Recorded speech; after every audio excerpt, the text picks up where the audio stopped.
Buenas, ¿cómo estáis? Hoy vamos a hablar de esta dicotomía luz y sombra a través de Tanizaki y el elogio de la sombra, que es este breve libro de aquí.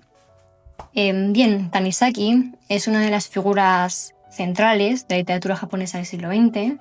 Además, el texto es un texto muy conocido, en fin. Y el elogio de la sombra es un breve ensayo donde Tanizaki intenta definir qué es esto de la esencia japonesa a través de una serie de objetos tradicionales japoneses, como la porcelana, la laca, el papel japonés, la arquitectura de las casas japonesas, incluso el teatro japonés, y cómo todos estos objetos están diseñados de alguna manera para estar en la penumbra, para estar en la sombra, pero nunca bajo la luz directa. Y es a través de esto que Tanizaki articula toda su queja, toda su crítica, diciendo que con la llegada de la luz eléctrica, del hormigón, de la vida moderna occidental, se está destruyendo este imperio de sombra bajo el que vivía Japón y por lo tanto toda la estética tradicional japonesa.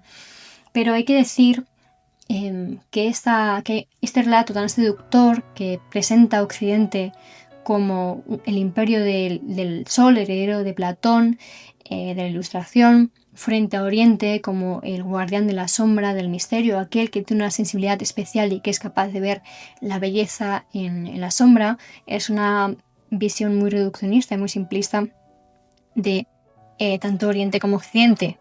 Lo presenta como dos monolitos muy cerrados. Pero creo que hay un valor que está más allá de esta visión tan simplista o incluso de esta lectura que se le hace muchas veces al libro, y es que creo que es muy importante recalcar que Tanizaki, como vamos a ver más adelante, a pesar de que tiene una posición nacionalista, conservadora, es capaz de detectar cómo la tecnología no es algo neutral, sino que la tecnología es también una cosa que acaba con el matiz de las cosas, que va destruyendo según por donde va pasando ciertas cosas. Entonces creo que esto es un valor que también reside en el libro y que no se reduce a esta dicotomía occidente-luz versus oriente-sombra, que es una dicotomía bastante simplista. Pero para entender bien qué es lo que sucede en el libro hay que entender muy bien el contexto del Japón de los años 30. El libro creo que está escrito, si no me equivoco, en el 33. Japón está en una encrucijada social, económica muy asfixiante porque lleva muchos años asimilando a la cultura occidental y por lo tanto tiene una especie de crisis identitaria, y muchos intelectuales japoneses intentan definir qué es esto de Japón, cuál es la esencia japonesa, y por lo tanto hay un auge del nacionalismo japonés. Entonces intentan definir qué es esto de Japón frente a esta marea uniforme que está llegando desde Occidente. Tanizaki tiene unas afirmaciones muy tajantes, como que Occidente ha estado siempre tan obsesionado con el progreso, con la luz, que ha terminado con toda la sombra, frente a Oriente, que tiene esa sensibilidad especial hacia la sombra, etc. Sin embargo, lo que le horroriza en realidad a Tanizaki es lo que él considera que es una colonización tecnológica de la vida cotidiana, es decir, la llegada de los radiadores, de la luz eléctrica, de los cables, de la porcelana blanca, que terminan con el matiz japonés tradicional, o con este supuesto matiz japonés tradicional. Entonces lo que hace Tanizaki es que crea una narrativa donde posiciona la sombra como esencia patria japonesa y sitúa la luz en Occidente, creando un marco estético para resistir la llegada de la tecnología que está viniendo desde Occidente, y para crear este marco estético como una resistencia. Es evidente que Occidente ha tenido siempre una relación muy estrecha con la luz, desde la alegoría de la caverna de Platón, donde el conocimiento es salir de la cueva, mirar las cosas en sí y no la sombra, porque la sombra es engaño, es error, y por lo tanto la verdad es luz. También Descartes, con esto de que la verdad es solo aquello que se presenta de forma nítida, de forma clara, y que por tanto todo aquello que se presente de forma ambigua, de forma no clara, es sospechoso de error o de engaño. Y también, por supuesto, la Ilustración, el siglo de las luces, con esta idea, este imaginario de que la razón es una especie de foco que debe ir alumbrando el desconocimiento, el fanatismo, la superstición, la minoría de edad y todas estas cosas.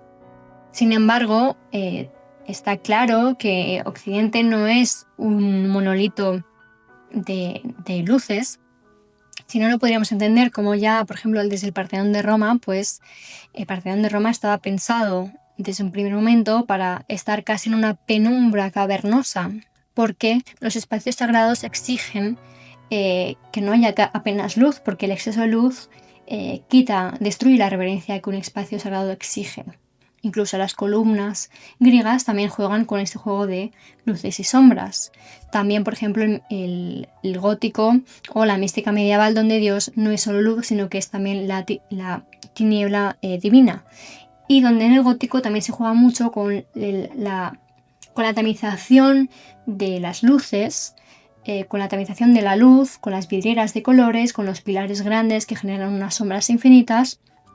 Y también, por supuesto, es que no podríamos entender cómo existe algo como el barroco, donde las figuras emergen de un fondo prácticamente negro, donde se juega con estas densidades, con estas profundidades, donde la sombra es un vehículo para lo sagrado, para el dramatismo, pero también un vehículo para lo bello. Entonces no podríamos entender cómo funciona esto. También incluso Burke en la Ilustración ya planteaba que incluso si la oscuridad era algo terrorífico porque nos aterroriza, sin embargo era algo esencial para lo sublime. Y de ahí cómo influencia este autor, autores posteriores, el romanticismo y todas estas cosas, donde la sombra también tiene un papel fundamental. Es decir, que Occidente ha estado también profundamente obsesionado con las sombras y con la belleza de la sombra también durante muchos siglos. Y de hecho, Oriente no es un monolito de sombras. La deidad, digamos, más importante que tiene todo Japón es la diosa Amaterasu, que es la diosa de la luz, de la claridad, del orden, y que el resto de dioses la tienen que engañar para que salga de su cueva, porque si no el mundo se sume en un caos de oscuridad. Y no es hasta que ella sale de la cueva que el mundo vuelve a su estado natural, a su estado normal, al estado de calma y de paz. Entonces, claro, si Oriente tiene luces y Occidente tiene sombras, ¿cuál es el sentido de que un autor como Tanizaki plantee esta dicotomía entre Oriente sombras versus Occidente luz como si fueran agua y aceite? Entonces Tanizaki no tiene un posicionamiento conservador y a él no le horroriza que estos cambios sean cambios que acontecen en Japón interiormente, sino que es una asimilación forzada de Occidente. Entonces para Tanizaki culpa la pérdida de ese matiz que está generando la llegada de la tecnología, pero que por supuesto no le pasa a Japón por ser Oriente, sino que le pasa a todos los territorios que son arrodillados por la tecnología. Cuando Tanizaki señala a Occidente, está señalando al emisor de esos cambios, pero no señala ningún tipo de esencia occidental ni ningún tipo de esencia oriental, porque es mucho más complejo que eso.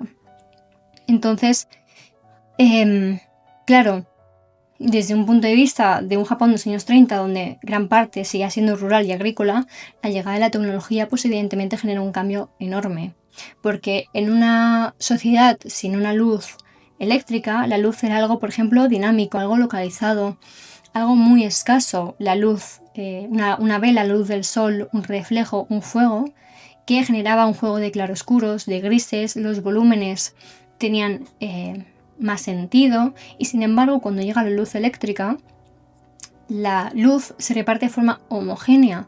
Ya no hay tanto ese juego de contrastes ni de grises, los volúmenes se aplanan. Ese es el matiz que horroriza, la pérdida del matiz que está horrorizando a Tanizaki. Porque ahora, según Tanizaki, lo bello es solo aquello que es evidente, que es visible, y que se está cambiando la poesía de lo ambiguo por la eficacia de todo lo literal. De hecho, creo que es importante reconocer que ya en los años 20, los años 30, se hace, por ejemplo, la Liga de Escritores Proletarios de Japón ya empieza a hacer una crítica a esta serie de autores como Tanizaki, burgueses aristócratas, que, según la Liga de Escritores Proletarios de Japón, utilizan la estética como un refugio para no enfrentarse a los cambios que están aconteciendo por el capitalismo y que al final están terminando y oprimiendo con la clase trabajadora. Porque Tanizaki halaga mucho, por ejemplo, la porcelana japonesa, que luego lo leeremos, pero sin embargo no es capaz de reconocer todo el sufrimiento y opresión que hay detrás para que esa porcelana pueda existir. Entonces, para entender la radicalidad de la trinchera estética que crea Tanizaki y cómo posiciona a Oriente versus Occidente como agua y aceite, creo que es importante leer al propio Tanizaki. Casi al final del libro, creo que es una cosa que señala muy bien esta dicotomía que Tanizaki genera, dice algo así como, los occidentales, siempre al acecho del progreso, se agitan sin cesar persiguiendo una condición mejor a la actual. Buscan siempre más claridad y se las han arreglado para pasar de la vela a la lámpara de petróleo, del petróleo a la luz de gas, del gas a la luz eléctrica, hasta acabar con el menor resquicio, con el último refugio de la sombra. Pero Tanizaki no habla solo de una luz ambiental, sino que también habla, por ejemplo, de los objetos y de cómo los objetos occidentales de alguna manera reflejan la luz y los objetos occidentales se definen por cómo absorben la luz. Dice: los occidentales utilizan incluso en la mesa utensilios de plata, de acero, de níquel, que pulen hasta sacarles brillo, mientras que a nosotros nos horroriza todo lo que resplandece de esa manera. Nosotros también utilizamos servidores, copas, frascos de plata, pero no se nos ocurre pulirlos como hacen ellos.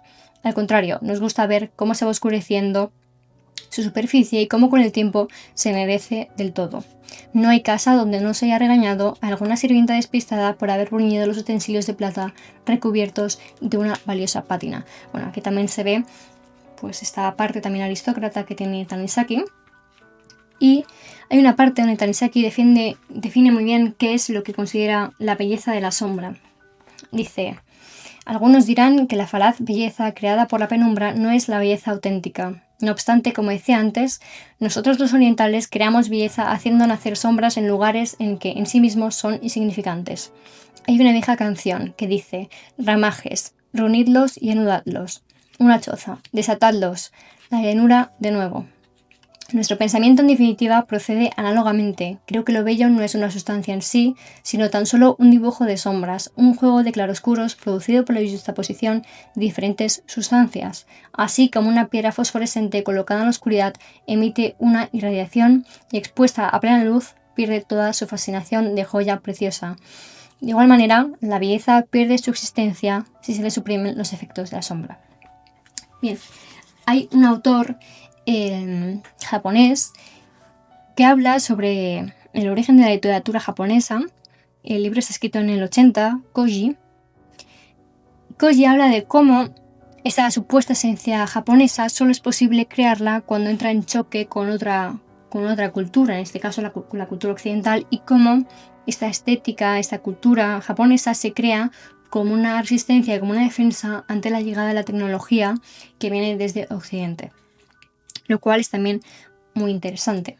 Bien, creo que hay que rescatar a Tanizaki de estas lecturas tan simplistas, donde efectivamente Oriente ha sido siempre definido por la sombra, Occidente ha sido siempre definido por la luz, son agua y aceite, donde otra lectura simplista podría ser que Tanizaki hace uso, es un argumento xenófobo que pone a Oriente como superior a Occidente, donde les pone como unas naturalezas irreconciliables entre sí, y que sin embargo creo que efectivamente uno de los mayores valores que tiene la obra está en que, escrita en los años 30, fue capaz de percibir cómo la tecnología no es algo neutral y que la tecnología termina con ciertos matices de ciertas cosas. Y esto me parece el valor más importante que tiene el libro, más allá de que efectivamente tiene una postura nacionalista conservadora. Bien, una posición conservadora frente al rodillo de la tecnología, por supuesto. Y me parece muy interesante cómo Tanizaki tiene una reticencia muy fuerte hacia la luz eléctrica, por ejemplo, ¿no? En las últimas páginas del libro, Tanizaki dice: lo divertido es que yo, Que digo todo esto, he alcanzado una edad en la que se pone uno a imitar el habla sentenciosa de los viejos. Es evidente que aunque los logros de la cultura moderna pueden seducir a los jóvenes, en cambio se está preparando una época que va a ser poco amena para los viejos. Por ejemplo, para cruzar hay que estar atentos a las señales de tráfico, con lo cual los ancianos no se atreven a salir tranquilamente a la calle. Pase todavía para aquellos a quienes su situación les permite desplazarse en automóvil, pero las personas como yo, el simple hecho de arriesgarse a cruzar una calle de Osaka les exige la tensión nerviosa de todo su ser. Esto me parece muy interesante porque si le hubiéramos preguntado a alguien de los años 80 cómo se imaginaba una ciudad del futuro, nos hubiera dicho que probablemente algo parecido a una ciudad como Tokio. Y es muy curioso cómo los autores del cyberpunk cogen una ciudad, la estética de una ciudad japonesa como Tokio, que para ellos representa lo que es el futuro, lo que será el futuro. Y lo que destaca de este género, del cyberpunk, Blade Runner de Gibson, es que en estas ciudades destaca mucho el neón, la luz eléctrica, los LEDs y sobre todo también los cables colgando por las calles, cosa que habría horrorizado completamente a Tanizaki. De hecho, en la última página del libro dice: basta de recriminaciones. Soy el primero en reconocer que las ventajas de la civilización contemporánea son innumerables y además las palabras no van a cambiar nada. Japón está irreversiblemente cauzado en las vías de la cultura occidental, tanto que no le queda sino avanzar valientemente dejando caer a aquellos que, como los viejos, son incapaces de seguir adelante. No obstante, como nuestra piel nunca cambiará de color, tendremos que resignarnos a soportar eternamente unos inconvenientes que solo padecemos nosotros. Me gustaría ampliar el alero de ese edificio llamado literatura, oscurecer sus paredes, hundir en la sombra lo que resulta demasiado visible y despojar su interior de cualquier adorno superfluo. No pretendo que haya que hacer lo mismo en todas las casas, pero no estaría mal, creo yo, que quedase aunque solo fuese una de ese tipo. Y para ver cuál puede ser el resultado, voy a apagar mi lámpara eléctrica. Así termina el elogio de la sombra. Y nada, me gustaría saber también qué opináis. Sí que es cierto que yo me parece que he visto mucho ese tipo de lecturas sobre el libro donde se quedan en un pues esto, ¿no? En este mito Oriente versus Occidente, luz contra sombra. Oriente tiene una sensibilidad especial hacia la sombra que Occidente no tiene, etcétera. Y sin embargo, a mí creo que el valor más importante que tiene la obra, o el más interesante por lo menos, me parece en cómo es capaz de ver, considerando su postura, cómo es capaz de ver ya los peligros que podía tener la tecnología. Así que nada, decidme pues si lo habéis leído, qué opináis, si no lo habéis leído, qué opináis también, porque sigue siendo raro hablar solo a la cámara, pero bueno, eso era un poco lo que quería decir. Así que nada, chao chao.